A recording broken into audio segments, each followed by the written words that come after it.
Já se passaram 3 anos do lançamento do filme Corra, e até aqui eu imagino que muita gente já tenha assistido, ou ao menos conhece essa cena. O personagem principal da história é o fotógrafo Chris, que viaja para conhecer a família de sua namorada Rose após muita relutância, pois os pais dela não sabem que ele é negro. Após ser apresentado para toda a família, e eles o receberem muito bem, forçando uma certa afinidade, é perceptível o estranhamento de Chris ao perceber que todos os empregados da casa são negros. Durante a madrugada, ele anda pela casa para poder fumar e encontra sua sogra na sala que o convida para conversar. Ela começa a perguntar sobre a vida dele e sobre a morte de sua mãe, que até aí não tinha sido apresentada. Chris entra em um tipo de hipnose e responde todas as perguntas dela chorando e sem conseguir se mexer, até que... Chris acorda na manhã seguinte e supõe que foi tudo um pesadelo, até porque ninguém acreditaria nele.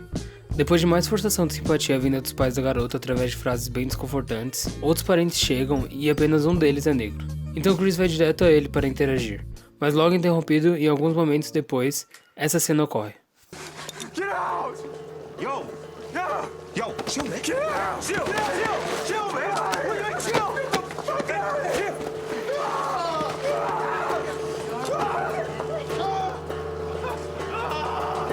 Ok, até aí já é perceptível a intenção do filme, e fica mais óbvio quando ocorre literalmente um bingo entre a família, com uma foto do Chris ao lado como se ele fosse recompensa. Corra retrata uma ambientação diferente do que o gênero clichê de terror geralmente exibe. O suspense do filme não paira sobre um serial killer ou monstros alegóricos. Na verdade, o que causa pavor e apreensividade é o racismo. Desde a cena onde Chris e Rose são parados por uma viatura na rodovia, e mesmo sendo Rose a motorista, o policial pede os documentos do Chris. A questão racial é bem explícita para quem está assistindo. Eu não disse nada novo até aqui para qualquer um que já conheça bem o filme e outros trabalhos do diretor, Jordan Peele. Vencedor do Oscar de melhor direção por Corra, também dirigiu e escreveu Nós, de 2019, foi membro do elenco de Mad TV e na série Key and Peele. Jordan Peele fora questionado em um jornal de onde veio a ideia do filme e ele responde: You know, I was trying to bring a piece of the conversation I'd never seen put on film before. I felt like there was this void in the way we talk about race, especially at the time when I wrote it. We felt like racism was not being called out. É sobre isso, a dificuldade de trazer à tona esse assunto e a representatividade. É como se Hollywood tentasse esconder seus erros do passado apenas fingindo que eles não existissem, o que torna mais um erro. Quantas vezes não vemos um personagem negro servindo apenas de apoio para o principal branco, e quantos outros filmes são racistas ou de má intenção e má adaptação? Esse é o Matt Ruff, ele é escritor de Território Lovecraft, e ele fala sobre a dificuldade que foi adaptar seu livro numa série.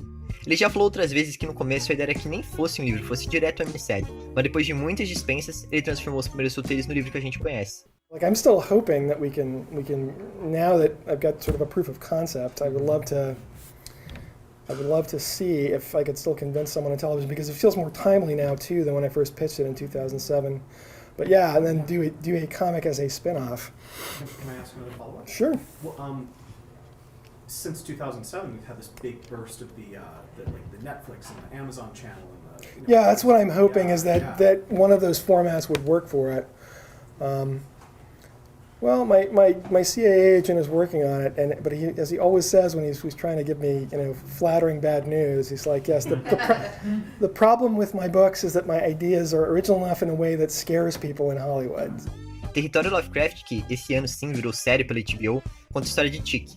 Ele é um veterano negro da Guerra da Coreia e fã das obras do H.P. Lovecraft, e descobre que seu pai desapareceu, e assim volta para sua cidade natal, onde encontra seu tio George e a sua amiga Letitia, e assim eles partem na missão de procurar o pai do Chick. Howard Phillips Lovecraft tem tudo a ver com essa história. Muitos já devem saber disso, mas ele é bem conhecido como ser o pioneiro do horror cósmico. Ele escreveu livros muito importantes como o chamado de Cthulhu e o Necronômico. E, apesar de nem todo mundo ter lido eles, todo mundo já viu uma referência a eles na cultura pop. Mas uma coisa que nem todo mundo sabe é que Lovecraft era muito racista e muito xenofóbico. Seu ódio era explícito nos livros, nas cartas, e até o seu gato tinha um nome racista.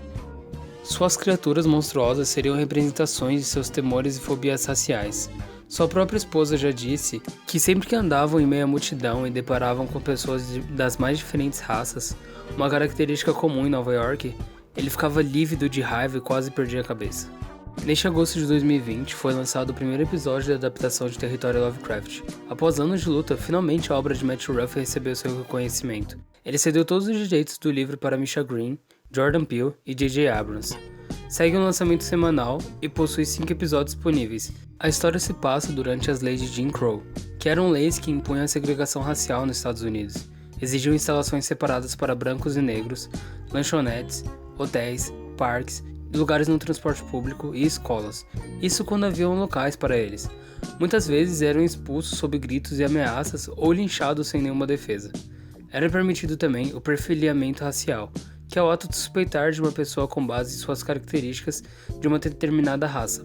Ou seja, policiais e outras autoridades tinham liberdade de abordar uma pessoa apenas por ela ser negra. Durante esse período de 87 anos, existiram as Sundown Towns. Elas eram cidades onde após as 6 horas era praticamente forçada a saída de pessoas que não fossem brancas do lugar. E bom, as autoridades não se responsabilizavam pelo que acontecia com pessoas não brancas depois desse horário. Em outras cidades Sundown, simplesmente não era nem permitida a presença de pessoas de outras etnias. Por exemplo, o slogan não oficial, mas de certa forma bem oficial da cidade de Anna, Illinois, que havia expulsado violentamente sua população afro-americana em 1909, era que negros não eram permitidos. No Colorado haviam placas escritas que mexicanos não eram permitidos depois do anoitecer. Em Connecticut, que apenas brancos podiam ficar dentro dos limites da cidade. Em Nevada, essa exclusão se expandia até para os japoneses. Uma forma criada de ajudar os negros a não pararem nesses lugares perigosos é o Green Book. Ele foi um livro escrito por Victor Hugo Green e impresso entre os anos de 1936 e 1966. E era como um guia seguro de viagem. Informava os hotéis, restaurantes e parques que atenderiam as pessoas negras e qual era a cidade Sundown. E tudo isso é incluso na série. O próprio tio George, que passa a viagem escrevendo e anotando lugares seguros, como Victor Hugo Green fez, e em um momento onde os personagens precisam fugir de uma cidade Sundown onde estão, ainda sendo perseguidos por um policial. O horror da série podia ser resumido apenas nessa cena. A tensão e o medo que ela passa e a sensação de alívio depois de terem conseguido passar do limite da cidade é bem real, mesmo que dure por pouco tempo. Mas depois, nas cenas seguintes, eles estarem enfrentando os Shoggoths, que são monstros de Lovecraft, você ainda pensa, bem, pelo menos eles fugiram dos policiais. Além de todo o problema na segregação racial, eles ainda têm que enfrentar os monstros baseados nos contos de Lovecraft. Mas, se a gente para pra reparar na forma que eles lidam com isso, fica claro que o racismo é bem mais assustador que qualquer monstro. Depois de um tempo, os personagens começam a lidar até que de forma habitual com os monstros e com a magia, mas toda a cena com um racista continua extremamente assustadora.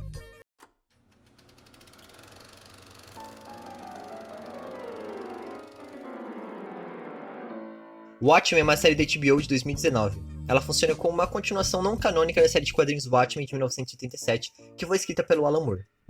Ela foi criada pelo Damon Lindelof, e bom, os quadrinhos fizeram muito sucesso quando eles foram lançados, e a série também fez muito sucesso, mas eu acredito que o reconhecimento dela ainda esteja crescendo, não só porque ela fala sobre assuntos muito atuais, como também pelas indicações ao Emmy, que foram 26, ou seja, um grande número. E antes de falar mais sobre a série, eu preciso explicar um pouquinho sobre o mundo de Watchmen, então eu vou falar um pouquinho dos quadrinhos. A gente é apresentado ao mundo como o nosso, mas com algumas diferenças. Por exemplo, existem os Vigilantes. Eles são como heróis mascarados, porém sem superpoderes. Exceto por um, que é o Dr. Manhattan. Ele era um homem comum que ganhou habilidades praticamente divinas depois de um erro durante um experimento. E com isso a Guerra Fria tem outro percurso, já que ela se torna mais intensa com o Dr. Manhattan sendo usado como uma arma durante a Guerra do Vietnã, e depois durante toda a Guerra Fria, usado como uma arma de dissuasão. Então, com o passar do tempo, parece mais iminente um conflito nuclear entre Estados Unidos e a União Soviética. Com esse conflito, os quadrinhos já apresentam diversos pontos interessantes. Eles mostram um mundo onde tem super-heróis bem realistas, com qualidades e defeitos. E apresenta a frase Who Watches the Watchmen? Ou Quem vigia o vigilante? E com isso, eu quero falar do personagem Rorschach, que eu não sei falar o nome dele direito. Ele é um vigilante muito violento, ele quer limpar a cidade, quer manter a justiça da cabeça dele. E a gente vê com o passar do tempo que, será que isso tá certo? Ele querer fazer isso do jeito dele? E nisso a gente apresenta um grande dilema da humanidade, o uso de máscara, e o que você usar uma máscara faz com você. A série ela se passa nesse mundo em 2019, porém a primeira cena não é em 2019, é em 1921, durante o massacre de Tulsa. A gente não quer se propor aqui a explicar perfeitamente o massacre de Tulsa, por isso tem outras fontes onde vocês podem buscar melhores informações, como por exemplo o vídeo do Nerdologia, que é muito bom. Mas, resumidamente, Tulsa era a segunda maior cidade do estado de Oklahoma. Oklahoma que era para ser uma reserva indígena, mas acabou recebendo muitos colonos do sul, a parte mais racista dos Estados Unidos. Então foi um estado marcado por leis discriminatórias e um racismo muito forte. Porém nele havia um bairro de pessoas negras, o bairro de Greenwood, que era muito rico e muito próspero, sendo até mesmo chamado de Black Wall Street, ou Wall Street dos Negros. Durante o dia 31 de maio de 1921, houve um desentendimento entre um homem negro e uma mulher branca. Um homem branco que escutou aquilo acusou o homem negro de atacar sexualmente a mulher branca. Porém, depois ela nem acusou o homem, então deu a entender que realmente foi só um desentendimento. Porém, com toda a narrativa que homens negros são sempre violentos e perigosos, o homem negro foi preso, o que gerou muitos protestos por parte da comunidade negra. Depois, muitos protestos por parte da comunidade branca contra o homem negro e a comunidade negra. No dia 1º de julho de 1921, houve um cerco ao bairro de Greenwood. Nele, a polícia estava tentando proteger que os bairros brancos fossem atingidos pela grande confusão que estava acontecendo no bairro. E qual era essa confusão? Bom, pessoas brancas estavam atacando, destruindo, queimando o bairro, matando diversos inocentes. Até aviões foram usados para atacar o bairro, que foi o primeiro ataque dentro do território dos Estados Unidos que tem conhecimento. Foi um evento horrível que deveria ter ficado marcado na história, mas na verdade ele foi apagado. A série se passa na perspectiva da Angela Abar. Ela é uma protagonista muito interessante, e a primeira cena dela apresenta ela cozinhando. Tá tendo um dia da profissão na escola dos filhos dela, e ela fala que ela é uma ex-policial e agora cozinheira. Porém, depois de um tempo a gente vê que isso não é bem verdade. Ela na verdade é a Sister Night, uma policial mascarada que trabalha ali pra polícia, que todos usam máscaras para proteger as identidades, pois houve um evento chamado Noite Branca, onde a 7ª Cavalaria atacou vários deles ao mesmo tempo, e assim agora todos são obrigados a usar máscara. Sister Night era uma heroína onde a Angela conheceu quando era pequena, e ela assistiu os filmes dela e assim gostou muito, e quando se tornou policial, resolveu pegar ali o uniforme dela e se inspirar nela bastante. E os inimigos da série, ou pelo menos os primeiros inimigos da 7ª Cavalaria, eles usam um discurso do Rorschach. E também são baseados em outros eventos, por exemplo, a 7ª Cavalaria, que foi um regimento do exército que existiu no nosso mundo, e provavelmente no mundo deles, que devia espalhar um modo de vida branco. E também o Cavalaria é com K porque eles são um braço da Ku Klux Klan, como você descobre depois. E a série vai contando essa história, a Angela Abar descobrindo qual é o interesse da 7ª Cavalaria, e como que o uso de máscaras, tanto por parte deles quanto por parte da polícia, acaba deixando tudo mais confuso, porque você não sabe quem é herói e quem é vilão, quem é aliado e quem é inimigo. E a série é incrível, tem um final perfeito, as atuações são maravilhosas, porém ela fala sobre muito mais coisas, eu acho que essa é a alma da série, ela conta histórias muito importantes. Por exemplo, o final de Watchmen é muito interessante. Bom, nele a Angela ela descobre sobre a trama envolvendo a polícia e a 7ª Cavalaria. Ela descobre também quem foi o Justiça Encapuzada, que era um herói negro que teve sua negritude apagada. E ali no final a gente tem a mesma cena do começo, o mesmo cinema onde estava tendo o massacre de Tulsa.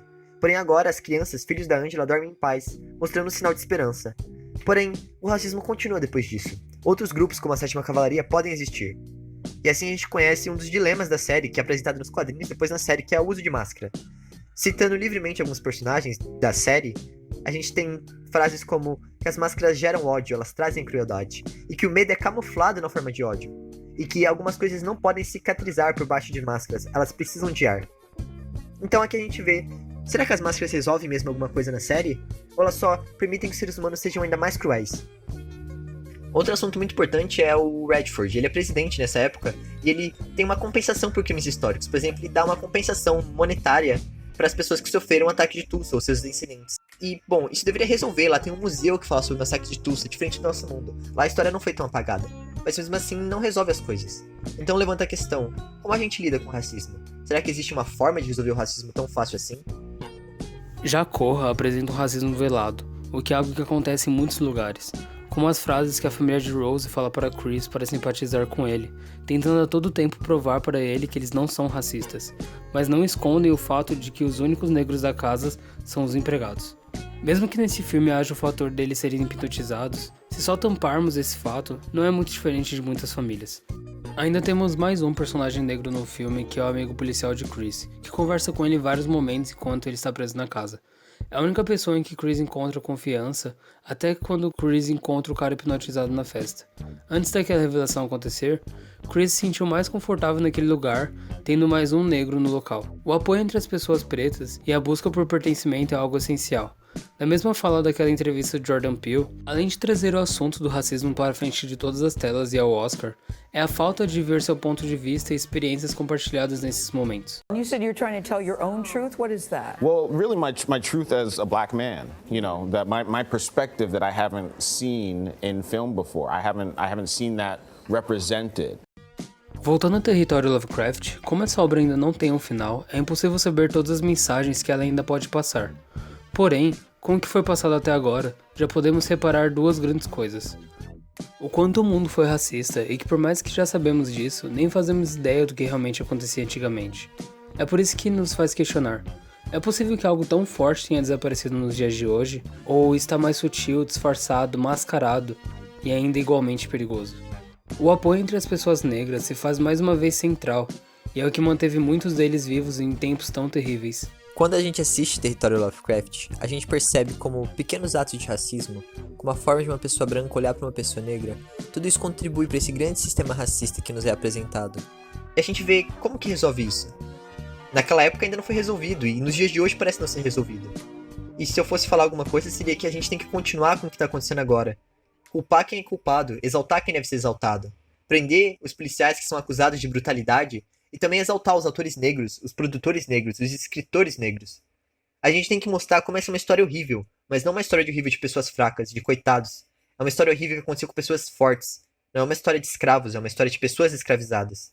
E pessoas que estão lutando ainda pelos seus direitos. E agora a gente tem que usar, pessoas brancas têm que usar o seu privilégio, o seu local de fala para amplificar as vozes daqueles que não têm voz. A luta ainda não acabou, e a gente tem que continuar lutando até que ela acabe. Porque enquanto uma pessoa estiver sendo oprimida, nada disso ainda terminou. Não vai haver um herói que vai acabar com tudo, como a gente vê nessas séries.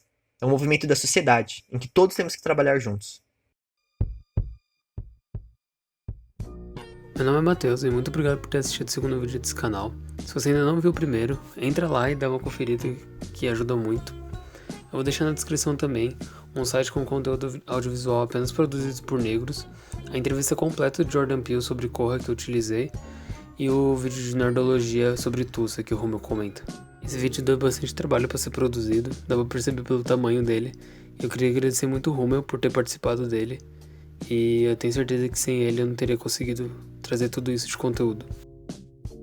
Oi, eu sou o Matheus Rummel, outro Matheus, e muito obrigado por assistir o vídeo até aqui. Curte o vídeo assim pra quem sabe o Giba me chamar de novo, pra ele aguentar escutar minha voz tanto tempo novamente. E eu não sou influencer, não tenho canal do YouTube nem nada, mas tem meu Instagram aí, se alguém quiser. E o Giba falou pra eu fazer um merchan, mas eu não faço nada de muito incrível. Mas eu escrevo, e se meus planos seguirem certo e vão, aí no final de setembro eu vou estar publicando a primeira parte de um conto de terror que eu tô escrevendo, que vai se chamar A Raposa e a Casa Verde, e vai estar disponível no Wattpad. Então, se você já passou de setembro, provavelmente o link tá aqui na descrição. Se não, até setembro, até o final de setembro, vai estar lá publicado. Eu prometo, isso é uma promessa. E além disso, tem outros amigos meus que escrevem, e são todos maravilhosos. E a gente vai recomendar algumas histórias aqui, como por exemplo a história do Igor Teixeira, que se chama Feliz Ano Morto, e ela conta sobre um grupo de amigos que vai para uma viagem e um deles morre. E aí a história vai se passando entre o passado e o presente, até você montando o quebra-cabeça, e é maravilhosa, e todas elas estão disponíveis no Wattpad. Temos também a história da Bianca Xavier, que depois de uma harmonização entre o ser humano e o universo, um grupo de 6 jovens com habilidades especiais tem a missão de salvar o mundo do maior golpe político da história, colocando em risco suas vidas e descobrindo o real significado da lealdade. E a história do Augusto Evangelista, que retrata a vida de jovens bruxos residentes em um poderoso clã. Os personagens serão obrigados a enfrentar tantas ameaças externas, como também as ameaças internas que vivem dentro de suas mentes. Quando a gente gravou o vídeo ainda não tinha acontecido, mas o Watchmen recebeu 11 prêmios de 26 que ele estava concorrendo no Emmy. Também, Território Lovecraft agora está com 6 episódios disponíveis, e no total ele vai ter 10 eu acho. Muito obrigado por ter assistido e falou! E agora é eu tentando parar a gravação. Tá, Giba, acho que agora foi tudo certo.